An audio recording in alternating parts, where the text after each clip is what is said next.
seed.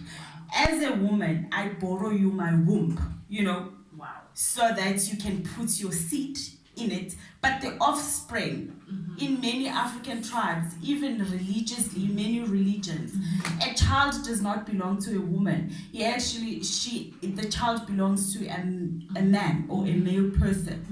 So it is only a male's responsibility to protect his seed, not the other way around. Wow. A woman has no business in a man's seed. She does not carry a seed.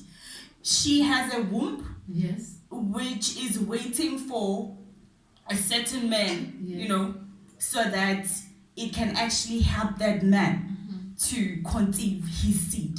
Wow. Yes, and a man has his name, like I said, it is difficult for me to share these things without touching base on the Bible, because I am a Christian, I'm a believer. No, just going back to a man as his seed. I mean, there's a story where in the Bible where one of Judah's sons, God killed him because he had emitted his seed on the ground. Oh. Yes, and when God saw that, he just felt this is an abomination, and literally he killed him. Yeah. So that was masturbation. Yes. Oh my goodness. Yes. No. He was with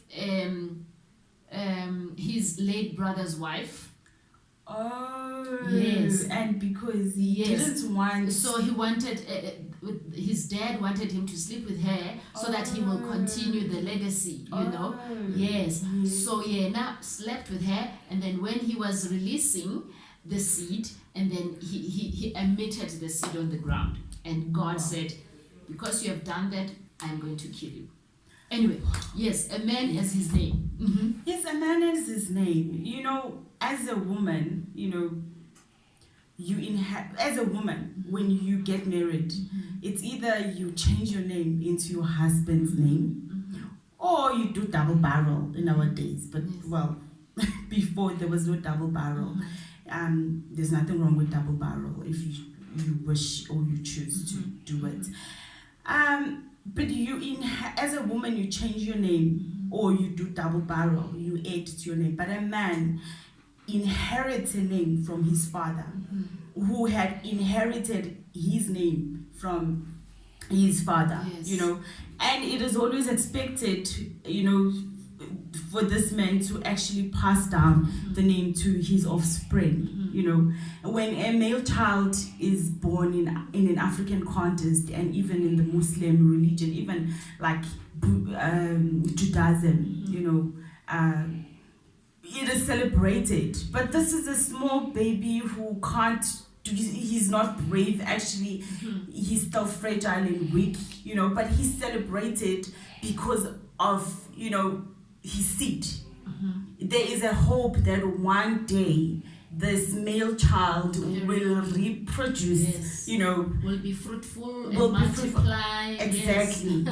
Yes. Okay. And he will pass on the name, the legacy of the name. But what does that mean? It means that every male who carries a name has a responsibility to work his name so that it is great and respected. The caliber of respect, that a man will always get is determined by the life he lives. A man from KwaDlamini who is a drunkard, who is always sleeping on the street, every time Utuba KwaDlamini, immediately you think of someone who's a drunkard. When you say Nelson Mandela, you associate that name with some works. When you say Martin Luther King, what does that mean? Okay. A man has to understand that for me to get respect and for my name to be great, I have to work, to put in work. Because even in the biblical context, when God says, Solomon, son of David, he's not just referring to a name David. There are many Davids, but he's referring to a particular David who did something. Wow. So with a name, there are works attached to it. So, Silindokuhle. That's a third principle. We have the last two. Yes.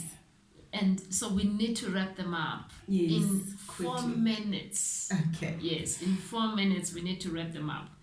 A man has his masculinity, a man has his seed, a man has his name. So the last two. Okay, the fourth one is a name as his deed. I will use this example because I'm from the Ngunis, the Nguni tribes. You know, when a woman does well, or when a little boy does something brave, you know, that is perceived as brave and great, you know, there is isisho, a city, lomfanu yindoda, you know. Okay. For a woman, kuthiwa lo mfazi unamasende esiswini, or lo mfazi yindoda, you know. What does that mean? In a nutshell, it means that manhood is not limited to gender or age, but it is doing well. So any male who wants to wear the hat of being indode madodeni, you know, a man amongst men, he has to commit his life to doing well. And number 5, a man is a leader. Yay. A man is a leader. Wow. Because he carries the seed, and there is hope that one day, you know, he will have offspring, and he will have to lead them. He has to master leading himself with integrity first, before he could resume. He can resume a position to lead others. Yeah. So we are encouraging men to not just look at themselves as a gender male, someone with a penis, you know, but to look at themselves, you know, according to these 5, you know, fundamental principles of manhood. Because you go to anywhere in the world, these 5 things differentiate a male from a female. His masculinity, his ability to carry the most important seed in the world, his name that he has to pass it on, and his good works, his deeds, you know, himself as a leader. So he is a man. So now tell me, just one last question. I think I cannot let you go without asking you this question. I want to know, Uguti, men flocking in to hear you, or are they flocking in to hear you denounce this wickedness that you have experienced?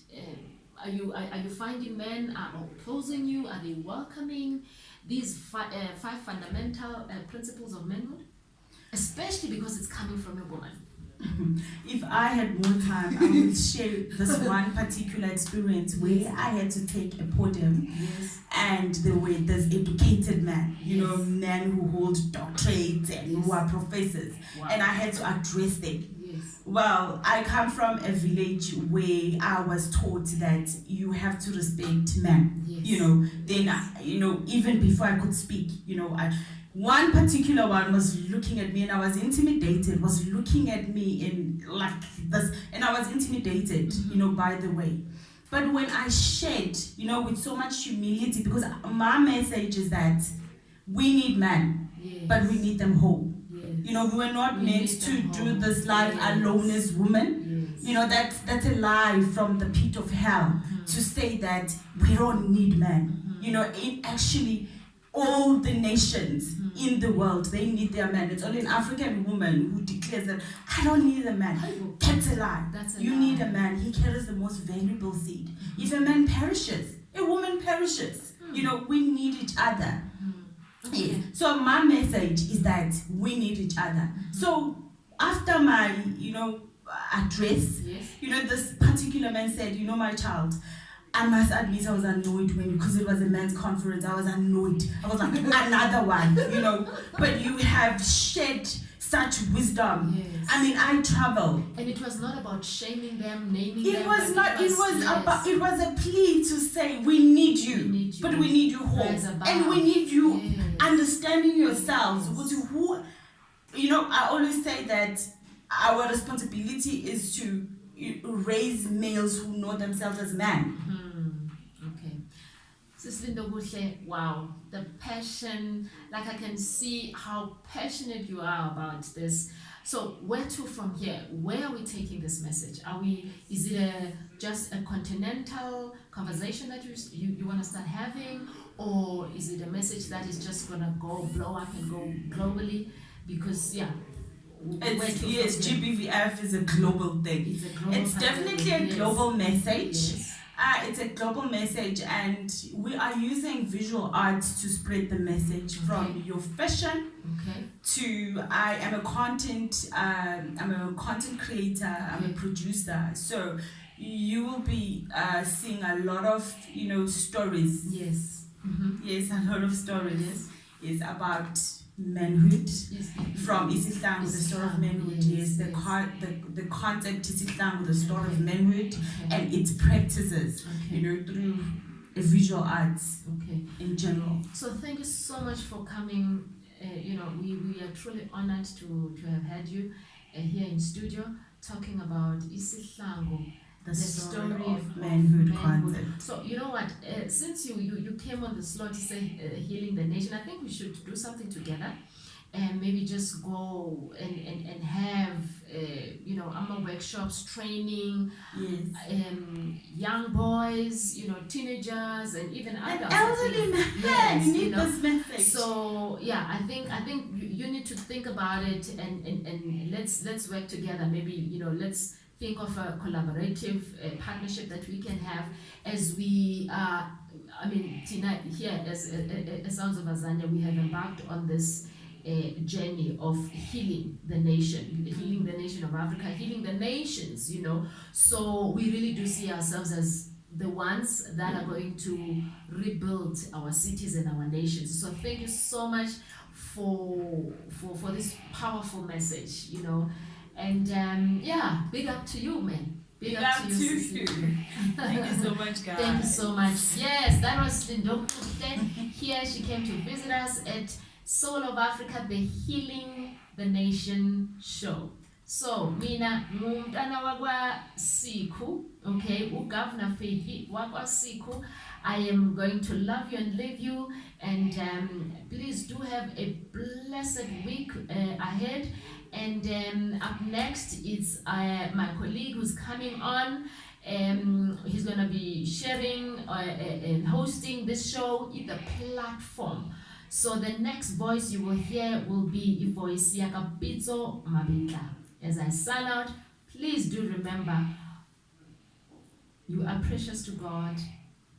He honors you and He loves you, and I love you, and I'm here to serve you.